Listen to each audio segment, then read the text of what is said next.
Good morning, crafty friends. I am finally filming my December daily 2018 flip through. I had put off this video for a little bit because I've had a really bad sinus infection for the last 3 weeks, and I was hoping feeling better and have my voice not be terrible.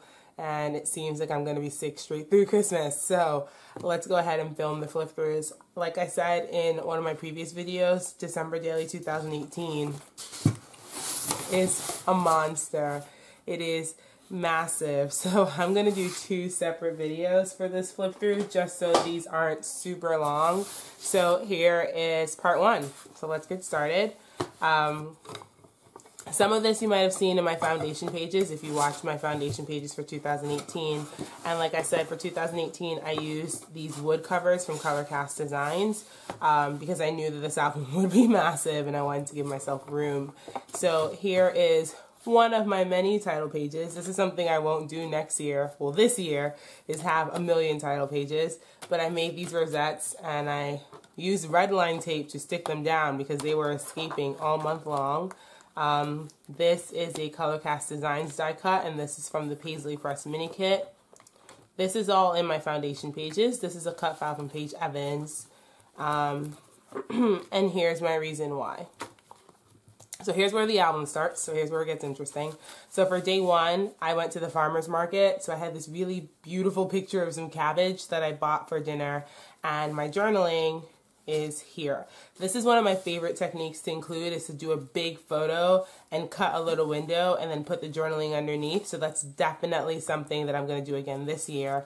And then on this side, I took a giant tag.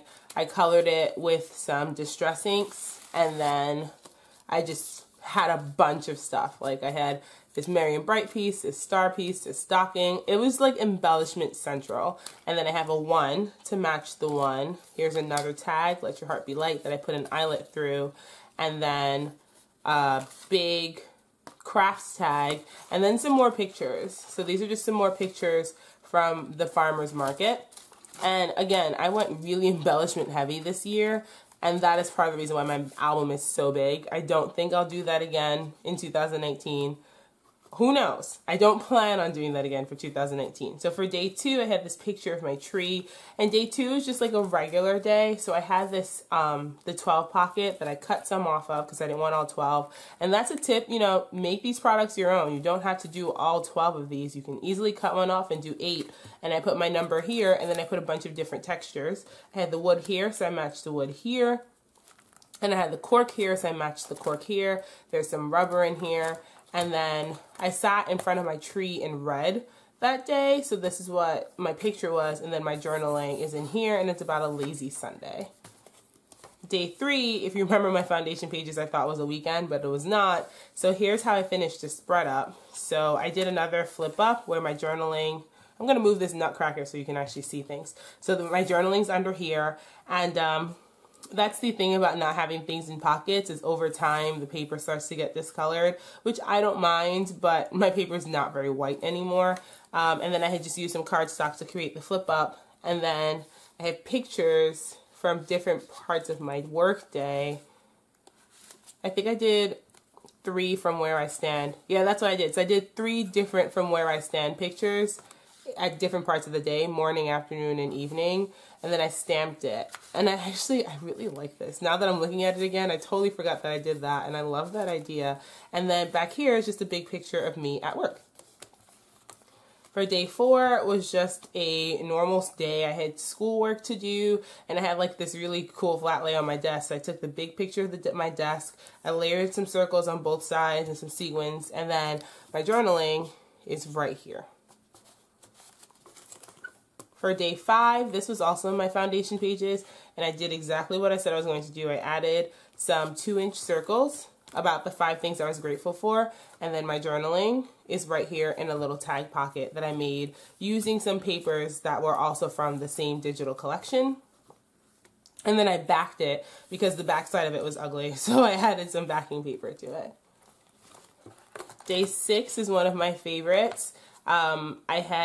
Obviously our tree was already up, but I had this picture of all these lights laid out on the floor, and I was like, this is wonderful. So I took the rear I rearranged the picture again on white cardstock. That's what I did. So I'd have a white background, and then I have a picture of me chilling in front of the tree. There are so many pictures of me hanging out in front of the tree in this album because I was experimenting with portrait mode on my camera and playing with my DSLR and learning how to do like bokeh effects. So there's so many pictures of me in front of my tree. But I love this. I love this full photo and this full photo. And then my journaling was to twinkling lights.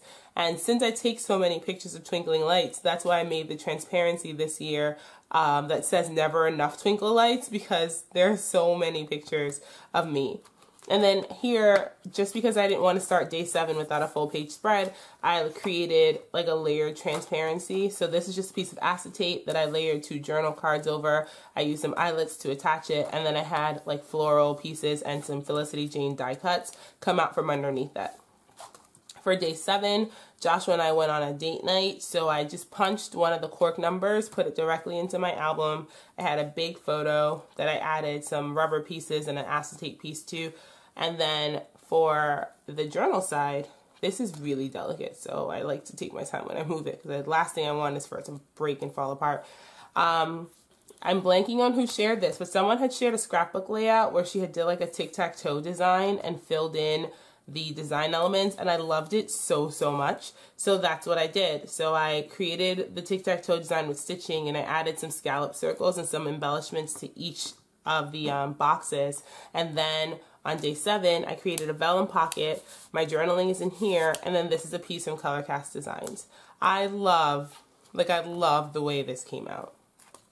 For day 8, it was just a regular day. So I went to Target, and I needed a big picture because this was huge. So I just took a picture of my shopping basket. I think I had gone Christmas shopping that day. And then my journaling is in a tag pocket. So I had another craft tag and then some more tags.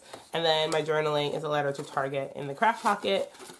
And then I made this. This was also in my foundation pages. I like to make a lot of these like pockets that I can just use in the month.